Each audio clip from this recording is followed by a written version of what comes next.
Hello friends, welcome to CKY education. दोस्तों, आप सभी का स्वागत है सीकेवाई एजुकेशन में। चलिए दोस्तों, जैसा कि हम बिहार एसएससी के प्रैक्टिस सेट को देख रहे थे, ठीक है, तो 8 प्रैक्टिस सेट कर लिए हैं। आज मेरा प्रैक्टिस सेट कौन सा है, तो सेट 9 है।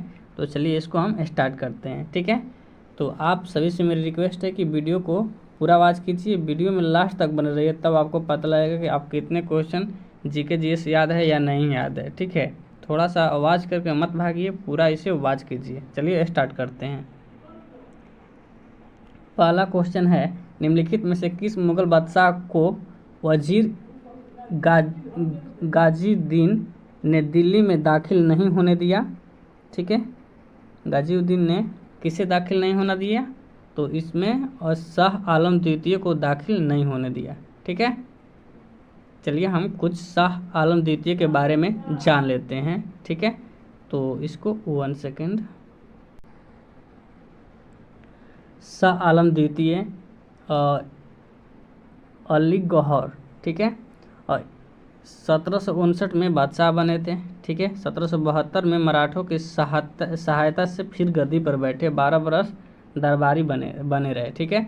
और 1765 में क्या हुआ कि इलाहाबाद की संधि हुई रॉबर्ट क्लाइव और इनके बीच में। 1803 में अंग्रेजों का दिल्ली पर अधिकार हुआ। द्वैध शासन रॉबर्ट क्लाइव ने स्टार्ट किया था। राजस्व क्या राजस्व जो है और मतलब जमींदार वसूलेंगे और अंग्रेज को देंगे, ठीक है। 1772 में हेस्टिंग्स ने क्या किया, अंग्रेजों का दिल्ली पर अधिकार कर लिया 1803 में, ठीक है। 1772 में वारेन हेस्टिंग ने क्या किया कि द्वैध शासन को हटा दिया, ठीक है। तो चलिए आगे देखते हैं। अगला क्वेश्चन है, अंतिम मुगल सम्राट बहादुर शाह था, उसके पिता का नाम क्या था? अंतिम जो मुगल सम्राट बहादुर शाह जफर था, उनके पिता का नाम क्या था? तो उनके पिता का नाम था क्या था? तो उनके पिता का नाम था अकबर शाह द्वितीय, ठीक है, अकबर शाह द्वितीय। अगला है, निम्नलिखित में से कौन बहादुर शाह जफर के बारे में सही नहीं है? वह बिना साम्राज्य का सम्राट था। कौन सा आंसर सही नहीं बताना है, ठीक है। और इब्राहिम जैक और असद उल्ला खां गालिब उसके कविता के शिक्षक थे, ठीक है। तो ये दोनों बात सही है अभी तक, ठीक है। अगला ऑप्शन देखते हैं। अगला ऑप्शन क्या है?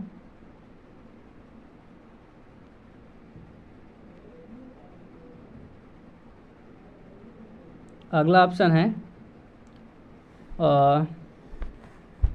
हसन अस्करी उसके आध्यात्मिक निर्देशक थे, ये भी सही है। नेक्स्ट है, 1 लाख रुपए से कम प्रति माह ईस्ट इंडिया कंपनी से पेंशन के रूप में प्राप्त करता था। नहीं, 1 लाख रुपया उसको पेंशन के रूप में मिलता था, ठीक है। 15 लाख किराए के रूप में और 1000 पेंशन के रूप में मिलता था। यह गलत है, ठीक है। तो आपका राइट आंसर मतलब क्वेश्चन के अनुसार यही होगा, ठीक, क्योंकि सही नहीं है, ठीक है, ये बताना है। तो चलिए अगला क्वेश्चन देखिए। बंगाल में द्विशासन प्रणाली किसके द्वारा लागू की गई थी? बंगाल में द्विशासन प्रणाली किसके द्वारा लागू की गई थी? तो जैसे कि मैंने पीछे जस्ट पहले क्वेश्चन में डिस्कस किया, रॉबर्ट क्लाइव के द्वारा द्विशासन प्रणाली लागू की गई थी, जो कि बिहार और बंगाल क्षेत्र में मतलब लागू था। ये किस गवर्नर जनरल पर महाभियोग का मुकदमा चलाया गया? तो किस पर चला गया? तो वारेन हेस्टिंग्स पर चलाया गया, ठीक है। आगे देखिए, नेक्स्ट है, और ये क्वेश्चन किससे है बताइए? इन्वायरमेंट से एक क्वेश्चन है कि निम्न में से बताना है कि निम्न में से कौन सी ग्रीन हाउस गैस नहीं है? निम्न में से कौन सी ग्रीन हाउस गैस नहीं है? तो ग्रीन हाउस गैस कौन सी नहीं है? तो इसमें इथेन नहीं है, ठीक है, इथेन ग्रीन हाउस नहीं है। जलवाष्प, क्लोरोफ्लोरोकार्बन, कार्बन, ये सब क्या है? ग्रीन हाउस गैसेस हैं, ठीक है। चलिए आगे देखते हैं। पारिस्थितिकी तंत्र में क्या शामिल है? पारिस्थितिकी तंत्र में क्या शामिल है आपको बताना है, ठीक है। पारिस्थितिकी तंत्र में क्या शामिल है? अब किसी क्षेत्र विशेष में उत्पादक, उपभोक्ता और अपघटनकर्ता, किसी क्षेत्र में सभी पौधे और पशु, कोई विद्यमान समुदाय और उसके परिवेश, या किसी क्षेत्र के मांसभक्षी और शाकभक्षी। इसका आंसर क्या होगा? इसका आंसर क्या होगा बताइए? तो इसका आंसर जो हो जाएगा बताना है आपको, कौन सा? ऑप्शन नंबर 3, जिसे क्या है ऑप्शन नंबर 3 में, कोई विद्यमान समुदाय और उसका परिवेश। ठीक है, चलिए आगे देखते हैं। पारिस्थितिकी विज्ञान केंद्र कहाँ स्थित है? पारिस्थितिकी विज्ञान केंद्र कहाँ स्थित है? तो इसमें बहुत लोग लगाएंगे नई दिल्ली, बट नई दिल्ली गलत है। ठीक है, आप करोगे ऐसे, एग्जामिनर करेगा ऐसे। ठीक है, तो यहाँ पर आपका आंसर क्या होगा? तो यहाँ पर आंसर होगा बेंगलुरु। ठीक है, नेक्स्ट इन्वायरमेंट्स, ये भी इन्वायरमेंट्स क्वेश्चन है। बोल रहा है कि ताल पारिस्थितिकी तंत्र की स्थिरता निर्भर करती है। ताल पारिस्थितिकी तंत्र की स्थिरता निर्भर करती है, किस पर निर्भर करती है? आपको ऑप्शन के अनुसार बताइए। सूक्ष्म जीवों और मछलियों पर, सूक्ष्म जीवों और प्राणी प्लवकों पर, या मछलियों और सरीसृपों पर, या उत्पादक और उपभोक्ताओं पर? कौन सा आंसर सही होगा? तो बहुत लोग इसका आंसर करेंगे कौन सा? 3। ठीक है, बहुत लोग इसका आंसर करेंगे 3, लेकिन आप जब करोगे 3 तो क्या होगा? ऐसे हो जाएगा, आंसर करेक्ट 4th होगा। ठीक है, अगला देखिए। जैव मात्रा का पिरामिड किस पारिस्थितिकी तंत्र में उल्टा है? जैव मात्रा की पिरामिड किस पारिस्थितिकी तंत्र में उल्टा है? पिरामिड ऐसे होता है। ठीक है, फिर ऐसे गया, फिर ऐसे, फिर ऐसे, इस तरह पिरामिड बनता है। ठीक है, तो बोल रहा है तो किस, इस उल्टा क्या है? तो इसका आंसर हो जाएगा तालाब। ठीक है, अगला देखिए। साम्यवाद के अनुसार समाज का मुख्य दुश्मन कौन होता है? साम्यवाद के अनुसार समाज का मुख्य दुश्मन कौन होता है? इसका आंसर क्या होगा? तो निजी संपत्ति वाले मुख्य दुश्मन होते हैं। मान लीजिए किसी के पास बहुत धन हो जाता है, क्या करता है? लोगों को सताता है, लोगों को धमकाता है, लोगों को डराता है। ठीक है, बोलता है फ्री में काम कर, नहीं करेगा तो गाली भी देता है, मजदूर से काम करवाता है तो पैसा भी लोग नहीं देते हैं। ठीक है, ऐसी स्थिति होती है पूंजीवाद में। तो ये क्या है? साम्यवाद के अनुसार समाज का मुख्य दुश्मन कौन सा है? पूंजीवादी है। जैसे मोदी जी हैं, तो मोदी जी क्या कर रहे हैं? प्राइवेट कर रहे हैं कंपनी को, यानी निजी बना रहे हैं। ठीक है, बेच रहे हैं। तो उसमें क्या होगा कि जिस कंपनी प्राइवेट में जाएंगे लोग काम करने, तो वहाँ पर जो काम करवाएगा वो क्या करेगा? वो ज़बरदस्ती काम करवा सकता है, 2 घंटा के बदले 4 घंटा काम करवा सकता है और पेमेंट 2 घंटा का ही देगा। ठीक है, ये क्या हो गया? समाजवाद हो, सॉरी साम्यवाद हो गया, यानी पूंजीवाद हो, सॉरी ये पूंजीवाद हो गया। ठीक है, साम्यवाद में क्या होता है कि सबको लेकर चला जाता है। ठीक है, सबको समान वेतन दिया जाएगा, भेदभाव कोई नहीं किया जाएगा। जैसे इनके समाजवाद के कौन हो गए प्रवर्तक? तो लालू प्रसाद यादव और मुलायम यादव और बहुत सारे नेता हैं जो कि समाजवाद से हैं। ठीक है, नेक्स्ट है इकोनॉमिक्स से संबंधित है। हमने 2 को पार कर लिया, 2 सब्जेक्ट। 2 सब्जेक्ट कौन कौन? तो हिस्ट्री और इन्वायरमेंट पार कर लिया। अब हम आ गए इकोनॉमिक्स में। बताइए कि किस देश के अनुकूल व्यापार शेष का आशय है? किस देश के अनुकूल व्यापार शेष का आशय है? क्या है? निर्यात की अपेक्षा आयात अधिक, आयात की अपेक्षा निर्यात अधिक, आयात और निर्यात बराबर।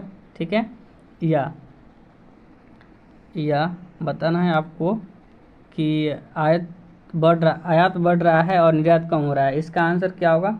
तो इसका जो आंसर होगा ऑप्शन नंबर 2 हो जाएगा, आयात की अपेक्षा निर्यात अधिक इसमें होता है। ठीक है, अगला क्वेश्चन देखिए।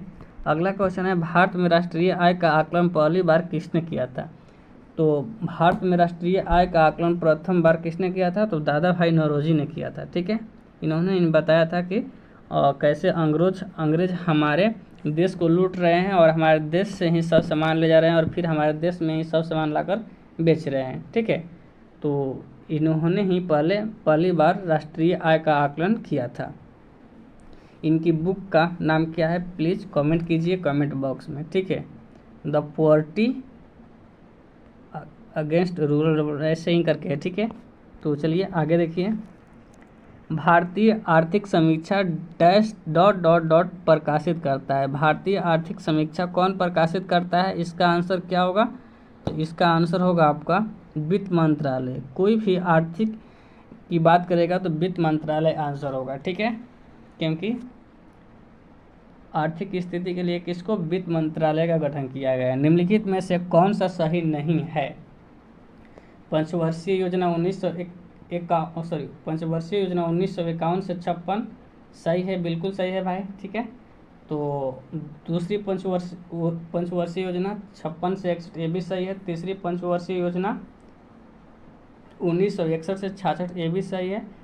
चौथी पंचवर्षीय योजना कौन सी है, तो ये 66 से दिया है, क्या इतना 71 दिया है, ये बिल्कुल गलत है, ठीक है। 66 से 69 क्या लगा था, तो 66 से 69 योजना अवकाश था, ठीक है। तो चलिए आगे देखते हैं। तूफान की भविष्यवाणी की जाती है जब वायुमंडल का दाब क्या हो जाता है। तूफान की भविष्यवाणी कब की जाती है, जब वायुमंडल का दाब क्या हो जाता है, बिल्कुल सहसा एकाएक मतलब कम हो जाता है, ठीक है। ऑप्शन नंबर 3 राइट आंसर है। चलिए अब हम आ गए जियोग्राफी में, ठीक है। एल नीनो क्या है, एल नीनो इज, ठीक है। तो एल नीनो क्या है, तो एल नीनो एक प्रकार की गर्म जलधारा है जो कि, ठीक है, पेरू जलधारा है जो कि बोलिविया में स्थित है। उसके वहाँ पर जाकर ये बनती है जिसे हम एल नीनो धारा करते हैं। यह क्या होती है, तो यह वार्म सी करंट होती है, उष्ण समुद्र धारा होती है, यानी गर्म जलधारा होती है। नेक्स्ट है कुहरा एक उदाहरण है। कुहरा एक उदाहरण है, किसका उदाहरण है बताइए। तो कोहरा एक उदाहरण है, किसका है, तो कोहरा एक उदाहरण है किसका, तो इसका आंसर होगा ऑप्शन नंबर बी, गैसों में प्रक्षेपित द्रव का, ठीक है। अगला क्वेश्चन देखिए। संघनन का एक रूप जो दृश्यता को कम कर देता है, संघनन का एक रूप जो कि दृश्यता को कम कर देता है और श्वास की समस्याएं पैदा कर देता है, वह कौन सा है इसमें से, ठीक है। तो क्या उस आपको सांस लेने में दिक्कत करता है, नहीं। तुषार, ठीक है, मतलब ठंड पड़ता है तो दिक्कत करता है, नहीं। और ध्रुमकोसा, जैसे धुआं हो जाता है तो दिक्कत होता है, सांस लेने में भी दिक्कत होता है और दिखता भी कम है, ठीक है। इसका राइट आंसर ऑप्शन नंबर 3 होगा, ठीक है। अगला क्वेश्चन है महासागरों के तटीय भाग में जल वाला मुख्य भाग जो रचना के अनुसार महाद्वीपों के मुख्य भूभाग में पड़ता है उसे क्या कहते हैं। महासागरों के तटीय भाग में जल वाला मुख्य भाग जो रचना के अनुसार महाद्वीपों के मुख्य भाग में पड़ता है उसे क्या कहते हैं, बताइए आप, ठीक है। बोल रहा है कि महासागरों के तटीय भाग में, जैसे एक मिनट हम बता रहे हैं आपको, जैसे आपको फिगर बना रहे हैं। जैसे मान लीजिए ये क्या हो गया, ये अर्थ हो गया, ठीक है। इस पर आपके ये पेड़ पौधे हो गए, ठीक है, और यहाँ पर भी पेड़ पौधे हो गए। जैसे यहाँ पर मनुष्य हो गया, 1 मिनट, मनुष्य बना रहे हैं हम, जैसे, ठीक है, मान लीजिए मनुष्य हो गया। तो क्या हो गया, फिर जब जाएंगे समुद्र किनारे तो क्या होता है, ऐसे ऐसे ऐसे ऐसे ऐसे, मतलब ऐसे ऐसे धीरे धीरे एकाएक फिर खाई हो जाता है, फिर ऐसे ऐसे ऐसे ऐसे, फिर ऐसे ऐसे, ठीक है। तो इसे हम बोलते हैं रिज, ठीक है। यानी ये क्या होता है, पानी में डूबा हुआ होता है। इसे हिंदी में कटक बोलते हैं, जिसे पहाड़ बोलते हैं, समुद्री पहाड़, ठीक है। इसको हम बोलते हैं बीच, ठीक है। और ये जो है समुद्र के निचला भाग है, इसे हम बोलते हैं क्या, इसे बोलते हैं समुद्रीय तट बोलते हैं, ठीक है, समुद्रीय तट। और ठीक है, इसको हम महासागरीय पीक बोल सकते हैं। अगर इसी में अगर खाई जैसा रहता है ऐसे, ठीक है, तो इसे हम महासागरीय खाई बोलते हैं। तो इसमें पूछ रहा है कि महासागरों के तटीय भाग में जल वाला मुख्य भाग जो रचना के अनुसार महाद्वीपों के मुख्य भूभाग में पड़ता है उसे क्या कहते हैं। तो स्थल संयोजक कहेंगे, या महासागरीय शिखर कहेंगे, या महाद्वीपीय जल कहेंगे, या महाद्वीपीय ढलान कहेंगे, क्या कहेंगे बताइए। हमने तो बता दिया आपको, इसका आंसर बताइए आप सभी, ठीक है। इसका आंसर बताइए। तो इसका आंसर होगा महासागरीय जल, महाद्वीपीय जल सीमा हो जाएगा, महाद्वीपीय जल सीमा, ठीक है।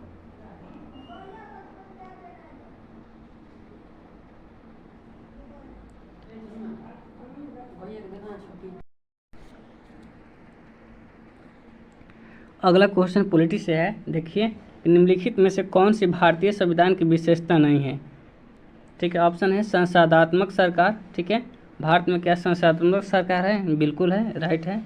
अगला है अध्यात्मक सरकार है, यानी प्रेसिडेंटल गवर्नमेंट है, नहीं, ये नहीं है, ठीक है, क्योंकि और सरकार ये केवल नाम मात्र के हैं, बट सरकार कौन चलाता है? संसद, प्राइम मिनिस्टर, मंत्रिमंडल। ठीक है, तो यह गलत है। ठीक है, स्वतंत्र न्यायपालिका है, बिल्कुल सही है। संघात्मक सरकार है, ठीक है, ये भी सही है। ठीक है, तो यहाँ पर आंसर क्या हो जाएगा? ए वाला गलत है। ठीक है, यही आपका आंसर है। भारतीय राजनीतिक पद्धति के बारे में निम्न में से कौन सही नहीं है? ठीक है, तो ऑप्शन देखिए, धर्मनिरपेक्ष राज्य है, बिल्कुल जी सही है ये। ठीक है, अगला है संसदीय पद्धति की सरकार है, बिल्कुल सही है। फेडरल पॉलिसी है, संघीय नीति है, बिल्कुल सही है। और ऑप्शन नंबर है फोर्थ, राष्ट्रपतीय पद्धति की सरकार है, नहीं ये गलत है। ठीक है, तो यही आपका आंसर हो गया। ठीक है, अगला है भारत के संदर्भ में संसदीय शासन प्रणाली में निम्नलिखित में से कौन से सिद्धांत संस्थागत रूप में निहित है? ठीक है, भारत के संदर्भ में संसदीय शासन प्रणाली में निम्नलिखित में से कौन सा सिद्धांत संस्थागत रूप से निहित है? मंत्रिमंडल के सदस्य संसद के सदस्य होते हैं, बिल्कुल। आर्टिकल 75 के तहत क्या होते हैं? मंत्रिमंडल के सदस्य होते हैं। ठीक है, नेक्स्ट है मंत्रियों को संसद का विश्वास प्राप्त रहता है, तब तक ही वे अपने पद पर रह सकते हैं, बिल्कुल सही है। राज्य का अध्यक्ष, मतलब राज्य नहीं, नेशन यहाँ पर होना चाहिए। ठीक है, नेशन यानी राष्ट्र का अध्यक्ष ही मंत्रिमंडल का अध्यक्ष होता है, नहीं गलत है ये। ठीक है, 1 और 2 सही है, ऑप्शन नंबर 1। ठीक है, अगला देखिए, निम्नलिखित में से किस एक अधिकार को डॉक्टर भीमराव अम्बेडकर द्वारा संविधान की आत्मा कहा गया? तो right to freedom of religion, धर्म की स्वतंत्रता, संपत्ति का अधिकार, या समानता का अधिकार, या संवैधानिक उपचार का अधिकार। तो ये इसका आंसर क्या होगा? संवैधानिक उपचार का अधिकार। आर्टिकल कितना? आर्टिकल 32 के अंदर। ठीक है, चलिए ये बताइए, आपको इसी क्वेश्चन से रिलेटेड है, आपको इसका क्वेश्चन करना है। भारत के संविधान में किस अनुच्छेद भारत का उच्चतम न्यायालय नागरिकों के मूल अधिकारों के परिवर्तन के लिए विभिन्न रिट जारी कर सकता है? ठीक है, इसको आपको बताना है कौन से आर्टिकल्स के तहत वह रिट जारी कर सकता है। चलिए आगे देखिए, जिंक जस्ता का लेप लगा देने से लोहे में जंग नहीं लगती है, इस प्रक्रिया को क्या कहते हैं? तो इस प्रक्रिया को हम कहते हैं ग्लोवेलाइजेशन। ठीक है, ऑप्शन नहीं दिया है बट हिंदी में दिया है, जस्ता चढ़ाना यानी जिंक प्लेटिंग, ये भी सही है। ठीक है, ऑप्शन नंबर 1 करेक्ट हो जाएगा। नेक्स्ट है, यदि किसी व्यक्ति को बंदूक की गोली लगने पर उसके शरीर में सभी गोलियां नहीं निकाली जाती है, तो निम्नलिखित में से किसके कारण उसके शरीर में जहर फैल जाएगा? आप सभी का आंसर टिका होगा किस पर? आर्सेनिक पर, बट आर्सेनिक यहाँ गलत है। यहाँ पर क्या होता है, जो शीशा होता है, जो गोली होती है, क्या होती है, उस शीशे के लिक्विड फॉर्म में भर दी जाती है उसमें। ठीक है, यही शरीर में जाकर बहुत हानि पहुँचा सकता है, इसलिए यहाँ पर ऑप्शन नंबर 2 है। ठीक है, अगला क्वेश्चन है, बर्तन बनाने में जर्मन सिल्वर एक मिश्र धातु है। बर्तन बनाने में प्रयुक्त जर्मन सिल्वर एक मिश्र धातु है। बर्तन बनाने में प्रयुक्त जर्मन सिल्वर एक मिश्र धातु है, जिसका नाम क्या है? तो जिसका नाम जो किसकी एक मिश्र धातु है? तो कॉपर, जिंक और निकेल की। कॉपर, जिंक और निकेल। ठीक है, बिल्कुल सही है, ऑप्शन नंबर 2 करेक्ट है। नेक्स्ट है, निम्न में से अधिक विद्युत चालकता वाली धातु कौन सी है? निम्न में से अधिक विद्युत चालकता वाली धातु कौन सी है? बताइए, निम्न में से अधिक विद्युत चालकता वाली धातु कौन सी है? तो तांबा है, नहीं। एल्युमिनियम है, नहीं। चांदी। सबसे ज़्यादा ऑप्शन कौन सा बताना है? ठीक है, और तो यहाँ पर चांदी हो जाएगा। ठीक है, अगर चांदी ऑप्शन में नहीं रहता, ठीक है, तब क्या होता? ये नहीं रहता, तांबा होता। उसके बाद अगर तांबा भी रहता, चांदी की जगह कैल्शियम रहता, तो क्या होता? कैल्शियम हो जाता। ठीक है, अगला आंसर देखिए, कांसा निम्नलिखित में से किसकी मिश्र धातु है? कांसा निम्नलिखित में से किसकी मिश्र धातु है? तो जो कांसा है आपकी, जो कांसा जिसे बोलते हैं ब्रॉन्ज बोलते हैं इंग्लिश में, तो यह किसकी धातु है? मिश्र धातु है। तो तांबा और टीन की। तांबा और टीन की क्या है? मिश्र धातु है। तांबा और टीन की क्या है? मिश्र धातु है। ठीक है, इसका आंसर ऑप्शन नंबर 3 हो जाएगा। अगला क्वेश्चन देखिए, अफीम के किस भाग में मॉर्फिन प्राप्त होता है? अफीम के किस भाग से मॉर्फिन प्राप्त होता है? तो अफीन के किस भाग से मॉर्फिन प्राप्त होता है? तो इसका आंसर हो जाएगा फल आवरण से। ठीक है, फ्रूट कोट से, फल आवरण से क्या होता है? मॉर्फिन प्राप्त होता है। अगला देखिए,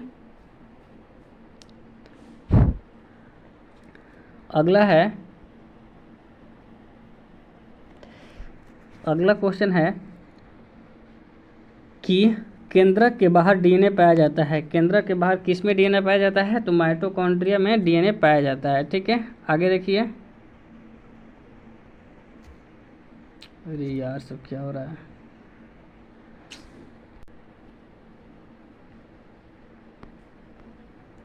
अगला क्वेश्चन बताइए कि गुणसूत्र यानी क्रोमोसोम का संविधान गुणसूत्र क्रोमोसोम का अध्ययन किस अवस्था में सबसे अच्छे से किया जाता है? गुणसूत्र का अध्ययन किस अवस्था में सबसे अच्छे से किया जाता है? तो इसका आंसर क्या हो जाएगा? मेटाफोज में। ठीक है, नेक्स्ट है, पौधे की कोशिका भित्ति किससे बनी होती है? तो ये बनी होती है सेलुलोज की। ठीक है, नेक्स्ट है, निम्न में से कौन सा जीव कोशिका सिद्धांत का अनुसरण नहीं करता है? निम्नलिखित में से कौन सा जीव कोशिका सिद्धांत का अनुसरण नहीं करता है? बताइए। तो ये विषाणु क्या करता है? कोशिका सिद्धांत का अनुसरण नहीं करता है। ठीक है, चलिए आगे देखिए। अगला है, प्रेशर कुकर में खाना जल्दी पक जाता है, ऐसा क्यों होता है? प्रेशर कुकर में खाना जल्दी पक जाता है, ऐसा क्यों होता है? ठीक है, तो इसका आंसर क्या होगा? तो इसका आंसर होगा क्वथनांक दाब बढ़ाने से बढ़ जाता है। ठीक है, आगे देखिए। जल वाष्पीकृत नहीं होगा, जल वाष्पीकृत नहीं होगा। ठीक है, कब नहीं होगा? जब उसका तापमान 0 डिग्री सेल्सियस रहेगा तो बर्फ़ बनेगा, तो कहाँ से जल वाष्प होगा? ठीक है, वाष्प होगा ही नहीं। चलिए आगे देखिए।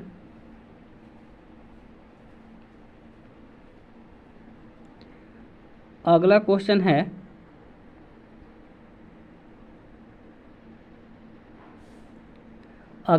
है, जब जल को 0 डिग्री सेल्सियस से 100 डिग्री सेल्सियस तक गर्म किया जाता है तो उसका आयतन क्या होता है? धीरे धीरे बढ़ता है, धीरे धीरे घटता है, पहले बढ़ता है फिर घटता है। तो इसका आंसर हो जाएगा पहले बढ़ता है फिर घटता है। ठीक है, सब्जियों में नमक डालने से उनको पकने में कम समय लगता है। सब्जी में जब हम लोग नमक डाल देते हैं तो सब्जी जल्द नहीं पक जाती है। ऐसा क्यों होता है?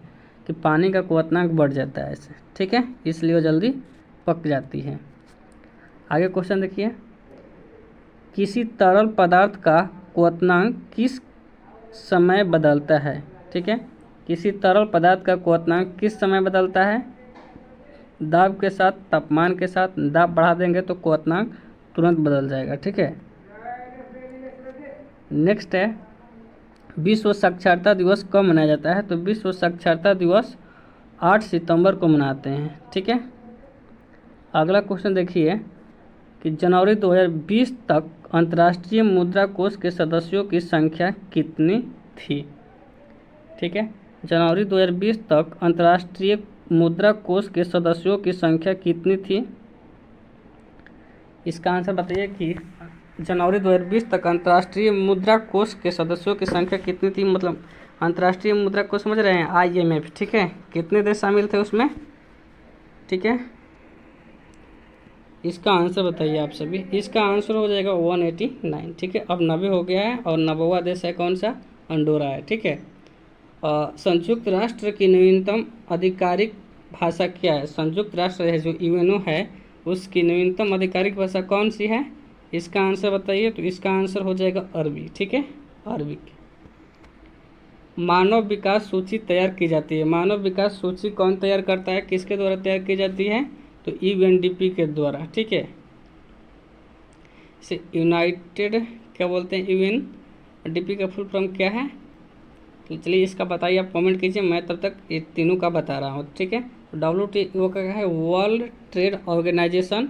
ठीक है, और IMF का क्या है? तो IMF का है इंटरनेशनल मॉनेटरी फंड। ठीक है, नेक्स्ट है WHO का क्या है, तो WHO का है वर्ल्ड हेल्थ ऑर्गेनाइजेशन। UNDP का क्या है, तो UNDP का फुल फॉर्म है आपका, ठीक है,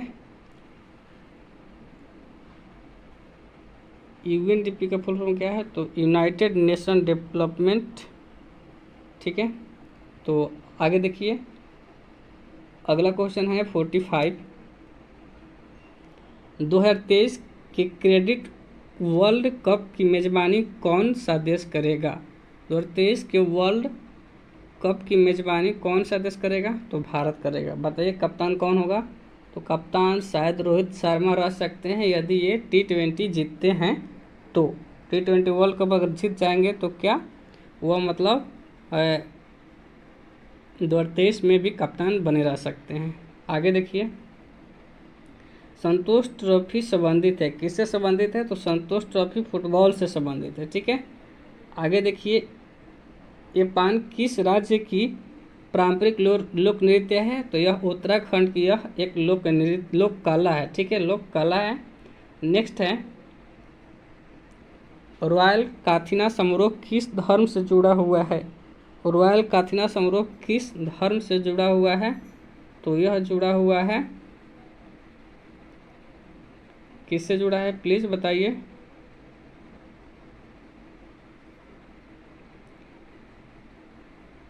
तो यह सिख धर्म से ही जुड़ा हुआ है, ठीक है। चलिए आगे देखिए,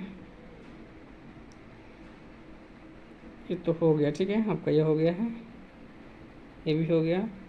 अब लास्ट क्वेश्चन बचा है, मतलब लास्ट सेकंड है। तो संक्षिप्त नाम TRP का फुल फॉर्म क्या है। जैसे आपने देखा होगा TRP के लिए क्या बोलता है, मुझे ड्रग्स दो, मुझे ड्रग्स दो। जब सुशांत सिंह का मतलब घटना हुआ था उस टाइम जो है ना, अर्नब स्वामी जो कि रिपब्लिक भारत का है, गजब कर रहा था, TRP के लिए कुछ भी चिल्ला रहा था। नहीं, तो इसका आंसर क्या हो जाएगा, तो इसका आंसर हो जाएगा टेलीविज़न रेटिंग पॉइंट, ठीक है। अनुष्का शंकर किस वाद्य यंत्र से संबंधित है, तो अनुष्का शंकर जो है सितार से संबंधित है। चलिए दोस्तों, आज के लिए इतना ही, आपसे मिलेंगे नेक्स्ट वीडियो में। तब तक वीडियो को देखिए और अपने दोस्तों के पास शेयर कीजिए। चलिए बाय, जय हिंद, लव यू।